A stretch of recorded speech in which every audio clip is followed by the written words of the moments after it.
నమస్కారం ప్రజలారా. ఈరోజు మనం భక్తులకి బత్తాయిలకి ఉన్న తేడా తెలుసుకుందాం. గత ఒక వారం నుంచి కర్ణాటకలో ఒక అంశం రగిలిపోతుంది. అది కూడా ఒక యూట్యూబర్ వల్ల.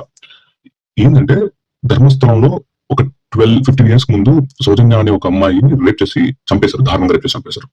సో ఆ మ్యాటర్ ఇప్పుడు ట్రెండ్ అవుతుంది అంటే బేసిక్ గా ఒక యూట్యూబర్ ఆ విషయాన్ని ఎక్స్ప్లెయిన్ చేస్తూ దాని రిలేటెడ్ ఉన్న కొన్ని కేసెస్, అలాగే ఆ టెంపుల్ విశేషాలు టచ్ చేయకుండా, కానీ ఆ టెంపుల్ తన దగ్గర పెట్టుకోవడానికి, తన ఫ్యామిలీ దగ్గర పెట్టుకోవడానికి ఆ ఊరి పెద్ద ఏం చేశాడు, ఇలాంటి విషయం డిస్కస్ చేస్తూ వచ్చాడు అనమాట.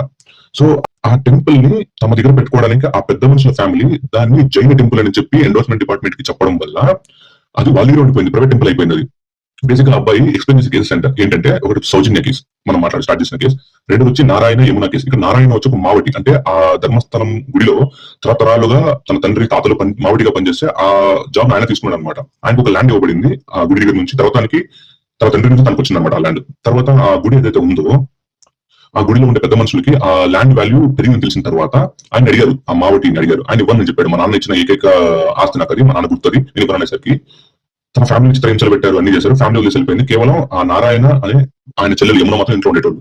ఒక రోజు రాత్రి నారాయణని చంపేసి వాళ్ళ చెల్లెల్ని గ్యాంగ్ రేప్ చేసి చంపేశారు అనమాట.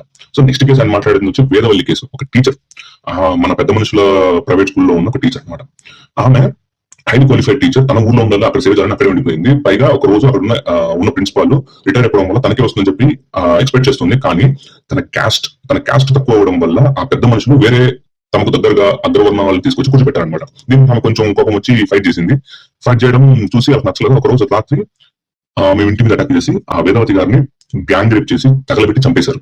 So next case bank manager. అదే ఊర్లో మన పెద్ద మనిషికి ఒక బ్యాంక్ ఉంటుంది, అలాగే ఇంకో బ్యాంక్ ఉంటుంది, గ్రామీణ బ్యాంక్ లాగా. అక్కడ మేనేజర్ తక్కువ వడ్డీలు రుణాలు ఇస్తూ ఉంటాడు. అందరూ అక్కడికి వెళ్తుంటారు, మన పెద్ద మనుషులు బ్యాంక్ దగ్గర ఎవరు రారు. సో దీనికి 3-4 వార్నింగ్లు జరుగుతూ ఉంటాయి. కానీ ఆయన పట్టించుకోకుండా అలా ఇస్తూ ఉంటారు. ఒకరోజు ఆయన ఏదో పని మీద బయటికి వెళ్ళగానే తన భార్యని ఇంట్లో ఉండగానే ఆమెను గ్యాంగ్ రేప్ చేసి చంపేశారు అనమాట. సో ఇంకొక వచ్చి పద్మూత కేసు. ఇదేంటంటే ఆ ఊర్లో కొన్ని సంవత్సరాల ముందు కమ్యూనిస్ట్ పార్టీ లీడర్ ఆయన బాగా ఇన్ఫ్లుయెన్సర్ అనమాట.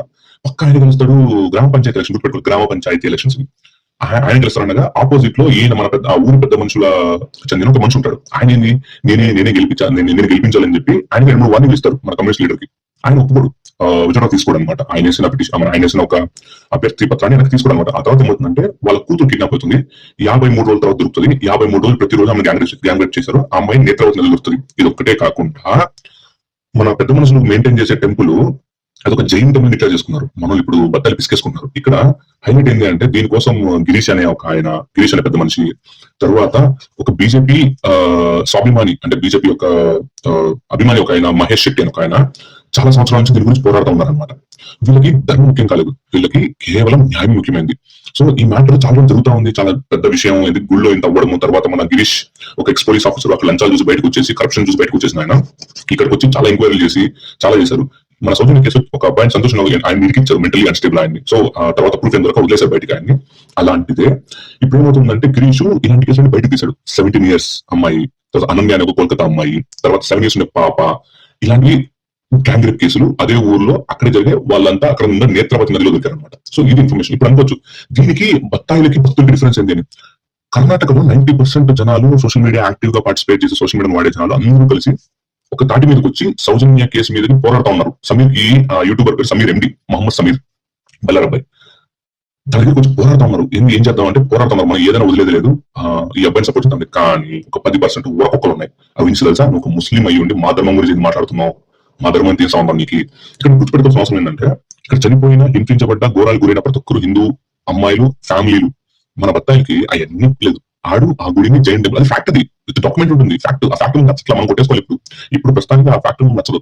అందుకనే ఆడి మీద పడిపోయి ఆడి మతం మీద కిందకి వెళ్ళి కామెంట్ లో నువ్వు ఒక్కోటి మీద వీడియో చేయి, లవ్ చేయాలి వీడియో. సమీర్ MD చాలా లిబరల్. ఈవెన్ మీరు ముస్లిం అనుకోవచ్చు కానీ లిబరల్ గా. అంటే ఏంటంటే మీరు వెళ్ళగానే ముస్లిమ్స్ బాబాల మీద వీడియోలు చేయడం, ఒక్కోటి మీద వీడియోలు చేయడం, సోషల్ ఇష్యూస్ మీద వీడియో చేయడం, తప్పుంటే ఏ మతాన్ని వెనకేసుకు రాకుండా అన్ని మతాలని ఈక్వల్ ట్రీట్ చేయడం, వీడియో చాలా చేశాడు సమీర్ MD. కానీ మనకు నచ్చదు. వాడు ముస్లిం కానీ ఇప్పుడు అయితే ఆ కేసుని డైవర్ట్ చేయడానికో లేదా పెద్ద మనిషిని సపోర్ట్ చేయడానికో మన బత్తాయిలంతా కలిసి సమీర్ MDని పంట పూర్తి వీడియో చేస్తున్నారు. దాంట్లో ఒక మన పేర్లు ఎందుకు చాలా ఊరకొక్కలు ఉన్నాయి. సో ఇదే భక్తులు అంటే అది ఎవరైనా పర్లేదు, మనం మన సమాజాన్ని కాపాడుకోవడానికి నడుము కట్టిన వాళ్ళంతా భక్తులు అయ్యారు, హిందువులైనా.